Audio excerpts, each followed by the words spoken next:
పర్యావరణ ఉద్యమకారుడు సోనం వాంగ్చుక్ ఆందోళన దేశ రాజధానిలో తీవ్ర ఉత్కంఠ రేపుతోంది. జంతర్ మంతర్ వేదికగా 21 రోజులుగా సాగుతున్న ఆయన దీక్షను పోలీసులు భగ్నం చేసి ఆసుపత్రికి తరలించారు.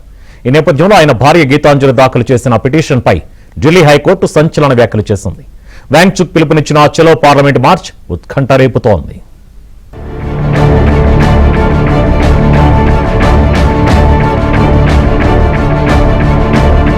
ఢిల్లీలోని జంతర్ మంతర్ వేదికగా 21 రోజులుగా నిరాహార దీక్ష చేస్తున్న పర్యావరణ ఉద్యమకారుడు సోనం వాంగ్చుక్ ను పోలీసులు భగ్నం చేసి సఫ్దర్జంగ్ ఆసుపత్రికి తరలించారు.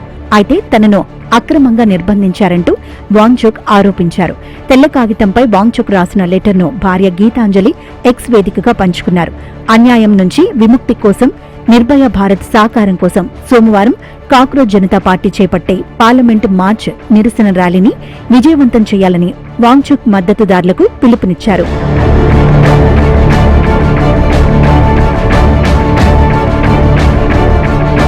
మరోవైపు పార్లమెంటు వర్షాకాల సమావేశాల భద్రతా కారణాల దృష్ట్యా పోలీసులు ఈ పార్లమెంట్ మార్చ్కు అనుమతి నిరాకరించినట్లు తెలుస్తోంది.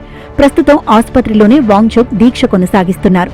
దీర్ఘకాలం ఆహారం తీసుకోకపోవడంతో రక్తంలో చిన్నపాటి సమస్యలు వచ్చినా ఆయన ఆరోగ్యం నిలకడగా ఉందని వైద్యులు బులెటిన్ విడుదల చేశారు. కోర్టు ఆదేశాల మేరకు అత్యవసర చికిత్స కోసం ఆయన్ను తరలించామని పోలీసులు స్పష్టం చేశారు.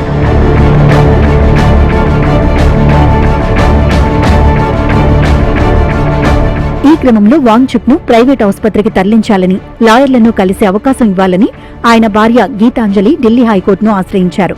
అక్కడ 100 మంది పోలీసులు మోహరించారని ఆరోపించారు.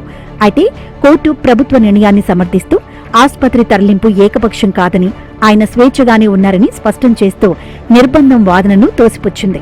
సమ్మతితోనే వైద్యులు చికిత్స అందిస్తున్నారని కోర్టు తెలిపింది.